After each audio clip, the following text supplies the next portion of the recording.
کە ڕۆیشت بوو تبووی نان ناخۆم هەتا نەگەمە کۆبانی.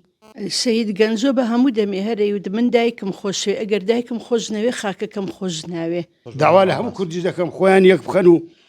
واز لە کورسی و مرسی وەزم و ڕەزم و ئەوەی بێنن. گەنجۆ گەرمیانی ئەو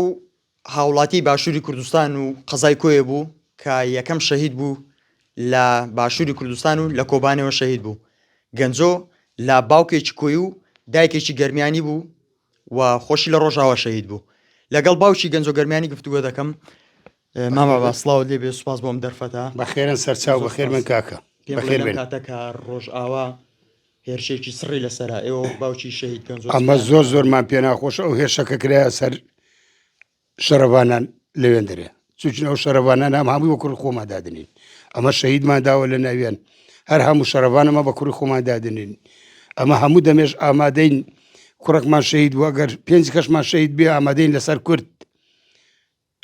کە دیفاع لە کوردستان بکەین نزا لێرە بێ لەوێ بێ لە تورکیا بێ بەنسبەت ئەمە کوردستان هەر کوردستانەوە کوردستانە دەبینن ئەو شوێنەی کە شەهید گەنجۆ لە پێناوی شەهید بۆ ئێستا هێرشی تیرۆریستانی بۆ دەکرێت هەندی هەموو دنیا پێمان ناخۆشە داوا لە هەموو کوردیش دەکەم هەموو کوردستان وێستی هەبێ چونچین عەرەب هیچ فەرق ناکات لە بینی ئەوە زەلالیە ئەوە یەکێتیە ئەوە پارتیە ئەوە ئیسلامیە کورد هەر بە کوورد دادنێ با پێ درێم پێیانتان چییە بۆ خەڵکی باشوور بەتایبەتەوە گەنجان داوا لە هەموو ئەندام پەرلەمانەکان دەکەم لە هەر بژاردنێ نەگەڕێن مار بمار داوا بکەن بێن دەنگمان پێ بدەن ئێستا با بێنە ناو عالەمێ و عالەمێ هان بدەن و باسی کوردایەتیان بۆ بکەن و وەزعی شۆڕشیان بۆ ڕوون بکەنەوە نەک بگەڕن لە هەر بژاردن بگەڕن مار بمار بۆ شەونیوە شەو بۆ دەنگخڕکردنەوە بۆی داوا لە ئیسلامیەکانیش دەکەم وازدە و بەزم و ڕەزمەی بێن کورد هەمووی هەر ئیسلامە ئەوان نەس خۆیان بەنەو عەقیدەکەدا نەنێ کورد بەس یانی ئیسلام بەس ئەوان ئیسلامن هەموو دەمێ ئەمە کورد ئەمە لەوان ئیسلامترین باوەنج داوا لە ئینەکان بکەن برێ با بە وەزعی کورد ئەو هایە و ئەو هایە کورد با بەرامبەر عەرەب ڕابۆستێ عەرەب فەرقی پێ ناکە سبەنێ بێتەوە ئەوە ئیسلامیە و ئەوەیینە و ئەوەیە ئەو هەر کوردی هەر لەکن کووردە داوا لە هەموو کوردی دەکەم خۆیان یەک بخەن و واز لە کورسی و مرسی وەزم و ڕەزم و ئەوەی بێنن ببنە یەک حیزب و یەکین دیفاع لە کورد بکەن. دایجان تۆ شەهید گەنجۆ لای تۆ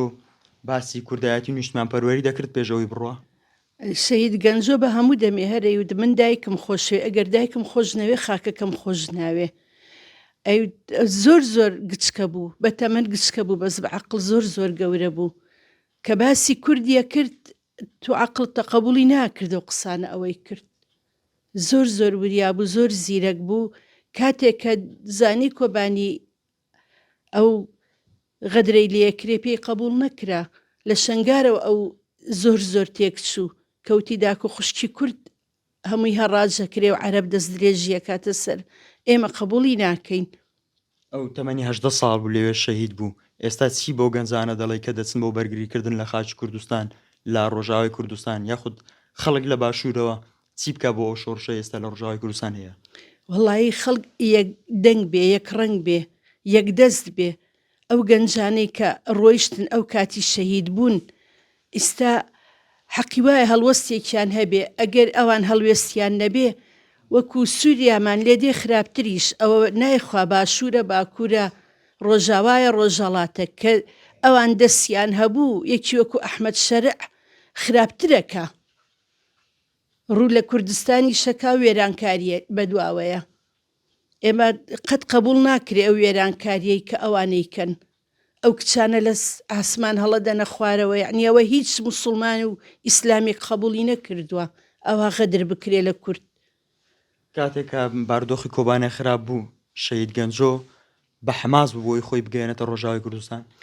شەهید گەنجۆ هەر بەبێ ئەوەی کەس پێی بڵێ یا کەس ئەوەی بکە بۆ ڕۆیشتن زۆر بە حەماس بوو من نەمدی بوو کە برادەرەکانی وەکو باسیەکەن لای منەوە نەڕۆیشت زانی من لە ماڵەوە تەداخولی یەکەم و ئەوە یەکەم لە ماڵەوە نەڕۆیشت کە ڕۆیشت بوو تبووی نان ناخۆم هەتا نەگەمە کۆبانی.